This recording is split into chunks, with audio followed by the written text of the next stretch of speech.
Greetings, geologists. So let's continue our rock deformation, faulting, and mountain building lesson. You are looking at a picture I took from an airplane flying over the Southern Alps in New Zealand in the South Island. So what qualifies a mountain as a mountain? How do they get that status? Because they're hills, they're mountains. Essentially, a mountain must have vertical relief that stands dramatically more than 900 feet from the direct surrounding basin or floor of that area. So you've got to have a restricted summit, you've got to have very vertical elevation. It's distinctive when mountains are formed. Now, the more rugged the mountain shape, a couple of things that could cause that. It could be very new, and or it could have been recently carved out by glaciers. So rounded mountains tend to be older because they've had a chance to wear down. Gravity's taken effect on them. Erosion's removed a bunch of the sediment. But even in an elderly stage, a mountain is subject to rebound through something called isostatic rebound. We'll get to that shortly. So we need to learn a few terms. Mobile belts are a term that are applied worldwide to areas or regions, specifically sides of continents, such as the western side of our continent or the eastern margin of our continent. Or if you look at South America, the western margin, the eastern margin. Every one of these areas has a mobile belt. So what does mobile mean? It's almost deceiving, like it sounds like it moves. In a way, the mountains do move, but not necessarily once they're made. It just happens to be the location of where they're made will move. Let me give you a case in point. So we have three major mobile belts in North America. We have the Cordilleran, which extends all of the Rocky Mountain Range and all of the dozen plus different mountain ranges within that. We have one in the middle section of the continent right in here called the Ouachita. And then we have this one way over here that's called the Appalachian. So the Ouachita was made when we had South America squashed down here from during the formation of Pangea. The Appalachian happened from a series of mountain building events. Several were island arcs that were ocean plates that smashed in and accreted on, giving us some of our eastern seaboard states. And then also when Africa smashed into North America and parts of Europe, it uplifted the Appalachian its final time. Over on this side, we have had a number of island arcs that have been pushed into the western edge of our continent, creating accretion. And accretion's a term in geology that simply means to glue on. So what will happen is some of that oceanic material doesn't get dragged all the way down into the mantle. Instead, the land mass sometimes sticks on, and the rest of the crust continues to go down into the mantle and recirculate the rock cycle. So for testing purposes, you need to be clear on what the different mobile belts are and where they're located in North America. Again, this is Cordilleran, Appalachian, and then the one that's partly in Texas and Oklahoma and even parts of Arkansas would be the Ouachita. So mobile belts refer to regions or margins of continents that experience mountain building. So if I'm in the Cordilleran and I get smashed by an ocean plate up here, and I accrete land on up here, I'm going to have mountains here. The next time it happens in Baja, the next time it happens in Northern California, the next time it happens in Mexico, the next time it happens back in Alaska. So you're kind of seeing what I'm saying with mobile belts. So mobile belt simply refers to the fact that you'll have mobility of where mountains will exist simply based on where X marks the spot of the collision of a plate against the continental plate.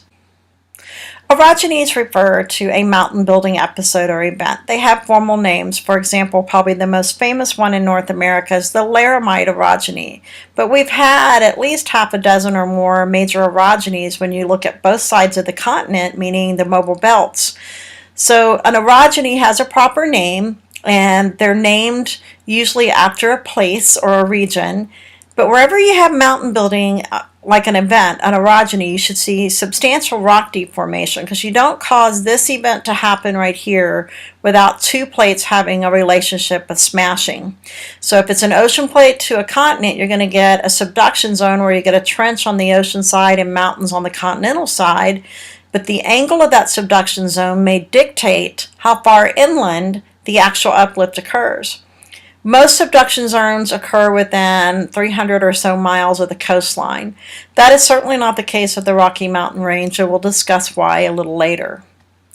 So let's talk about the different types of mountains that you might see. This is Mount St. Helens. I took this on my sabbatical, and this is a good shot of seeing this lateral eruption that happened right here. So you could imagine that Mount St. Helens had a perimeter that came up about 1,300 feet more than what you see right here. So this structure right here is called a lava dome, and that blew out the north flank. And when it did, it created a massive lahar, a major pyroclastic flow. Why would it do such a thing? Well, you have to imagine that Juan de Fuca is subducting under North America. And as it's doing so, when the plate's sinking, it's getting partially melted and blending with our continental crust, creating intermediate volcanoes, meaning things that would produce andesite or dacite or diorite type material. So this is a very dangerous situation, and there are a number of these types of mountains all over the world wherever subduction zones exist. You would expect to see folded and vaulted rocks wherever the collision between the oceanic and the continental plate occurred. Mount St. Helens is just one in North America, and we'll be learning about a handful of others. Continental collision mountains are a bit different. This is when we get an ocean crust, for example, India smashing into Eurasia and uplifting very tall elevation mountains. This is the Himalayas in the background right there. So instead of having one plate sink substantially beneath the other and melt in the mantle, what we have is thickening of the crust, because it's like two car hoods hit head on, they buckle upwards, and when they do, they create the tallest elevation mountains in the world. If you recall from test 1, it is the volcanic island arcs, specifically things like Mauna Loa seamounts, that are the total relief winners for being the biggest total relief structures on Earth. But when you're looking at total elevation above sea level, no doubt that continental to continent collision mountains will create such a structure. That brings me to an important term, and typically what will happen is we will get some land that gets accreted or glued onto a continent, and they are called terrains. Terrain is simply a term that refers to a group of rock assemblages that share a common geologic history, usually with fossils, with rock petrology, meaning the types of rocks, lithology, even depositional environments. So they share a lot of commonality, certainly time frame in the geologic time scale.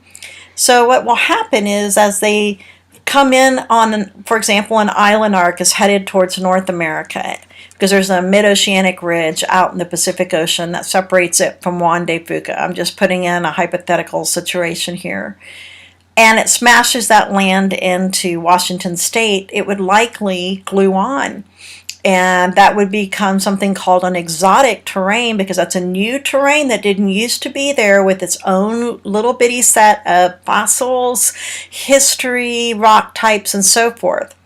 So I'll use an example. When you go to Hawaii, I can remember when we went the very first time, my dad made sure we all got lays when we got off the plane, and everybody laughs, oh, you got laid. Well, what that means is you got a flower put around your neck. And that flower kind of like denotes you as a super tourist, right? So that the natives just kind of laugh at you when you have a lei around your neck. But it's one of those fun things that you do. We think of Hawaiians as exotic. But really, if Hawaii were to smash into us, it would end up being the exotic terrain, or worse, if we smashed into it, we would be the exotic terrain. So what will happen is, as we get these land masses glued on to North America, as island arcs smash into us, or we end up smashing into something else, these terrains can stack and add new landmass like they have, for example, in Alaska area. When you look at either one of the perimeters of our continent, even Texas, parts of Texas, all of them are add-ons, they're stick-ons. That means they haven't been there always. They got accreted or glued. I guarantee you accreted is a test-related question that you need to be familiar with, and so is the word terrain. So terrains must differ completely in their fossil content, the structural types of faulting trends and so forth that are there, the paleomagnetic properties, but most importantly, terrains are separated, every last one of them, by a fault from where they collided. So here is Alaska, and I can remember when I went to Alaska, I went with my folks, we took them on a cruise, and then we went to Denali. And as we took a train towards Denali National Park, my dad was like, wow, the rocks are changing all the time. Why is that? And I'll never forget him asking that because it was right before he almost lost his eyesight due to macular degeneration. And he could still see enough, and he recognized that the rocks were very different. I was like, well, Daddy, that's because there are a series of events where island arcs smashed into Alaska and glued on permanently. So we're changing terrains, and you could physically eyewitness the change in rock character. So there's a number of places around the world that have this evidence, and the only way to tear these things off would be with a rift zone. Well, right now there's no rifting going on in Alaska, so we're adding landmass every time one of those situations happen. Let's talk about isostasy. This is a good time for a story, and it's one that you probably already heard this semester. When I was a little kid, one of my my fillings, I was waiting to get done in the dentist office, and that was before fluoride was really common in drinking water, or at least to the degree it is now. And Dr. Blum was my dentist, and Mom had picked me up from school, and I'm just in elementary school, probably around first or second grade. And I can remember that it's a small waiting room, and there was a little love seat and then a couch.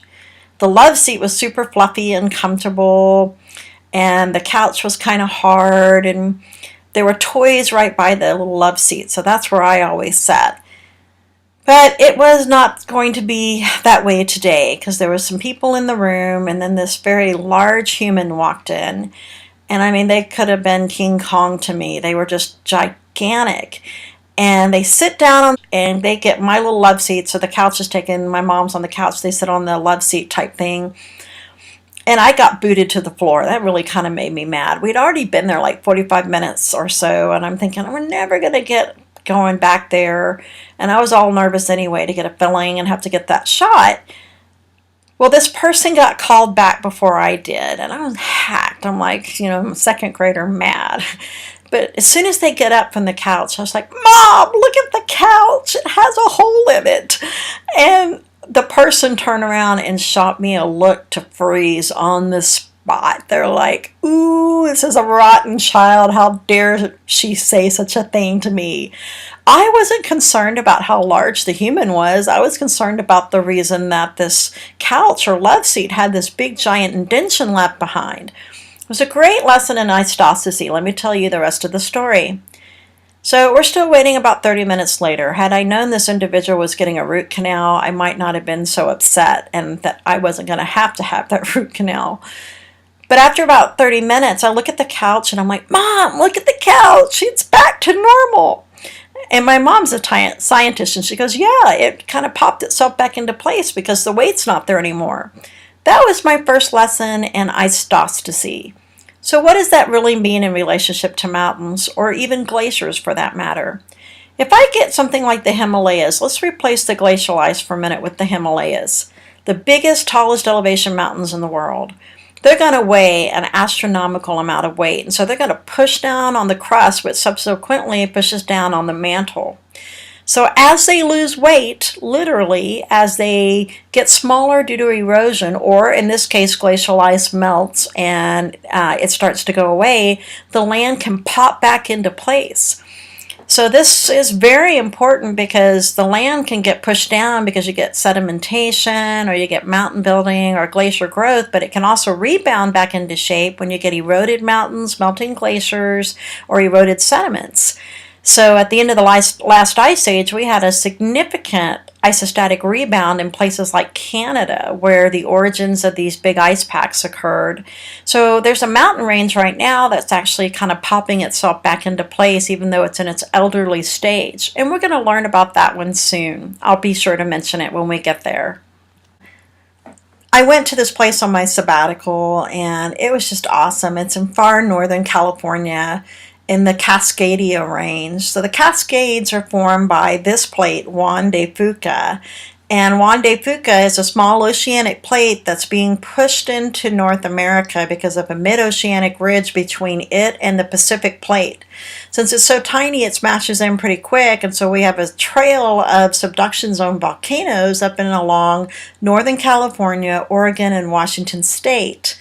And so we'll look at, this is one of the further south ones, we'll look at the farthest north one here in just a minute. This mountain's kind of neat because it started forming on top of an ancient volcano and it started somewhere around 300 to 500,000 years ago, building on top of this old volcano. What we do know, based on lahars, which are mud flows, there's been at least 70 of them that have come out of Mount Shasta, giving us a timetable of understanding that there's been a major eruption of some sort every 600 to 800 years. So if you're in California, there is a town for Shasta, and you should go. It's a really great place right in this area, and imagine waking up to that mountain every single day. It was absolutely gorgeous, but you have to imagine that it's active. So one of my favorite places I went on sabbatical was Mount Rainier. So if you've been to Mount Rainier, you know it's like one of awesome times 10, right? This is an extremely active mountain range, and it's active because of the subduction of Juan de Fuca, just like Mount Shasta was. It's just further north. It's actually located in Washington State. Mount Rainier is located a couple of hours east of Seattle, Washington. So it erupted about 5,600 years ago, just like Mount St. Helens did. So it's missing one flank side of it, and you can really see that when you're at the mountain. So it had a lateral eruption, very characteristic of these subduction zone volcanoes. We know that it also has substantial lahar, mud flows, and lava flows that have come out of this. The most recent violent activity was measured to be 1,000 years ago. So this thing would really concern me, that if we had some kind of catastrophic eruption, that Seattle would be at high risk. Portland's only a couple of hours south of here as well. So Mount Rainier is extremely beautiful, dangerous climbing mountain, but it also has volcanic hazards because it's currently active. So let's go to the far northern part of the Cascadia Range. Now this is actually part of the coastal range of Oregon and Washington State, so it's still part of the Cascadia Range. But Mount Olympus was special, and it was different from all the other volcanoes. There's a series of these volcanoes kind of stuck together. They formed about 50 million years ago, and they're a prime example of subduction, where you get a complex set of thick wedges of rock material that were created when ocean material stuck onto our continent, in other words, accreted.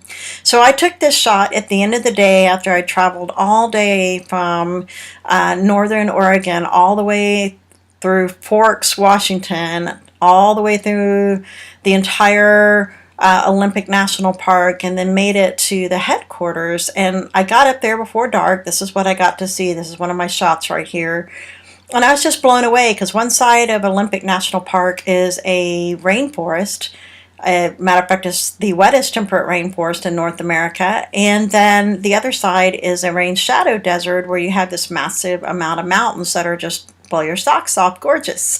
So Mount Olympus was a real big surprise to me because I was there to see the rainforest and got to see the mountains, and I was like, oh wow, beautiful on both sides, but in completely different ways. So Mount Olympus is still at that subduction zone, and it's very interesting because unlike the Oregon area, this doesn't have very much basalt, so it has rocks that are more sedimentary that have added to this thickness, so the mountains are bigger. Let's get into one in Alaska, Mount McKinley, otherwise known as Denali. This is where the Pacific Plate is subducting under the North American Plate at the Aleutian Trench. What's really weird about Mount McKinley is that she is made up of almost exclusively granitic rocks with sedimentary rocks on top. That granite comes from a batholith that's about 56 some odd million years old, which makes it Eocene in age, so it's very young. So it's currently, as we speak, uplifting at about 0.5 millimeter per year. You're like, oh, that's not much, no big deal. At about 2 million years, that's going to be 1 kilometer. That's how much higher that mountain's going to be. And so it's constantly in a state of uplift. We can measure these mountains by looking at their GPS stations that have been permanently installed on these mountains in nearby areas to measure their growth and erosion rates. So Mount McKinley is growing, and it's because of a subduction zone, not Juan de Fuca this time, but the Pacific Plate subducting under the Aleutian Trench where Alaska is located. The Grand Teton is a group of mountains that you see right here, and they actually extend for more than just, this is the most famous part of the range right here, and this is the Teton Glacier you'll learn about in Test 4. This particular mountain range is really spectacular for a couple of reasons. The granite that makes up all of these mountains is very much Precambrian in age. So you're looking at over 1 billion years in age. However, they are overlain by sedimentary rocks and thick sequences of them, I might add, from the Paleozoic. So it got uplifted literally less than about 10 million years ago because of some really active work on the Teton Fault. And when that Teton Fault went haywire, it actually dropped one segment of the fault block substantially, making kind of a basin where Jackson Hole, Wyoming is, and then uplifted these rocks along with the sedimentary rocks, and I mean radically lifted them up incredibly high from the surrounding flat terrain. This fault is still very much active, and it moves at about 1 foot every 300 to 400 years. So if you had a house along this fault zone, it wouldn't take long at all to start having foundation problems. So if you could imagine, this uplift was very vertical. These mountains are very durable. If you would have been in the area when one of these massive earthquakes occurred along the Teton Fault, this could have been absolutely devastating. So in today's time frame, since this is an active fault zone, this is one we need to be concerned with. Very much an active fault. However, the mountain building process is only happening because the fault is pushing upwards, not because we have a plate collision that's still pushing it up. So let's talk about the Rocky Mountain Range, and specifically I'm thinking about Rocky Mountain National Park in Colorado. When you think about these mountains, they're just awesome, and they're actually made up of, test question by the way, Horst and Grabens. So you get up and down blocks, so one mountain's here, one's here, one's here, one's here, so it makes fault blocks. And block faulting type mountains are characteristic of the type of thing that happened to the poor Rocky Mountains. So this is round number 2 for the Rockies as an FYI. It used to be called the Ancestral Rockies and got worn down to sea level and then uplifted back approximately 70 million to 40 million years ago. There was a series of 3 major mountain building events that started from the dinosaur time frame in the Mesozoic all the way through the middle of the Cenozoic. And the very tail end of that, the Laramide orogeny, is what uplifted the Rockies because it came in at about a 10-degree angle instead of a steep angle, and put it about 600 or so miles inland as opposed to being 300 or so miles inland where most of these volcanoes would exist. So you have to imagine subduction volcanoes like Mount Shasta, Mount Olympus, Mount St. Helens, Mount Rainier. They're very close to the edge of the continent. The Rocky Mountain Range, as you know it, like Rocky Mountain National Park, is not. And so there's a strange story. How did that happen? So if you take historical, we'll investigate the Laramide in quite detail because this is a very fascinating story. So we can't talk about mountains in the United States without visiting the little bitty mountains that we have left over in West Texas called the Davis Mountains. They are referred to as the Olympia Mountains, and there's actually the result of several different volcanoes that erupted about 35 million years ago and produced what you see right here and created uplift. And it didn't just do it in West Texas, it also did it in New Mexico. So when you're looking at the Davis Mountains, you'll actually be literally close to Big Bend National Park. What makes this one so special is you primarily got sedimentary rock, and then you got this horizontally bedded lava flows that sits between them. So even though 35 million years in the make, they are still pretty little, because they just didn't get the same kind of uplift that you need to get very tall elevation mountains like you would continent to continent or subduction zone type situations. Instead, this was the result of some volcanism that occurred in the middle of the continent. We really can't talk about mountains without talking about the Great Smoky Mountain Range, and that's over in the Appalachian Mobile Belt. For test purposes, this is by far the oldest mountain range that we have in North America. When did it start uplifting? Well, we started getting some uplift even in the Precambrian, the late Precambrian, but our most noticeable first island arc accretion event happened in the Ordovician, and that was somewhere between 310 to 245 million years ago. We had a series of back-to-back plate collisions, especially during the formation of Pangaea. So as Africa and South America squashed into us, especially Africa, it did a real number on the Appalachian Mobile Belt and into parts of in Canada. And as it did, it totally deformed a whole bunch of Paleozoic aged sedimentary rocks and highly deformed them. So there's a lot of thrust faulting, there's a lot of folding and rock deformation that's found in the Great Smokies. One thing you might notice is how round these masses look in the background is compared to something like the Rocky Mountain Range or Mount Olympus or Mount Shasta. They just don't have that same character of jaggedness. They look awfully old, and it is. They're the oldest mountain range we're going to learn about today, and you need to realize that they're still with us. So they've got cores made out of igneous and metamorphic rock, but the tops of these things have primarily sedimentary rocks that were made in the ocean that have been worn down. So these are the ones that I mentioned in isostatic rebound that are starting to fluff back into shape, making them look like they are actually uplifting. Now, our Appalachian Mobile Belt today is passive, probably not for too much longer in geologic future, but the uplift that's occurring in the Great Smoky Range has to do with isostatic rebound, where that weight is being released because of erosion and it's kind of popping itself back into its original position. The fate of the poor Great Smoky Mountains is just like the ancestral Rockies. Eventually, it will wear down to sea level. By then, it'll probably be an active plate margin again.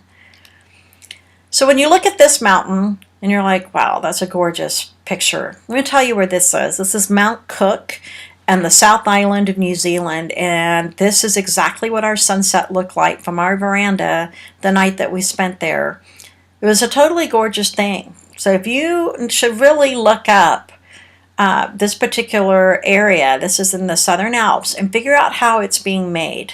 This might be a great bonus question for your test. So you kind of had to watch the video to find this out, because this is a very, very special volcano area. And these mountains all formed a very special way. So you need to kind of learn a little bit about Mount Cook, find out what's causing the Southern Alps to form.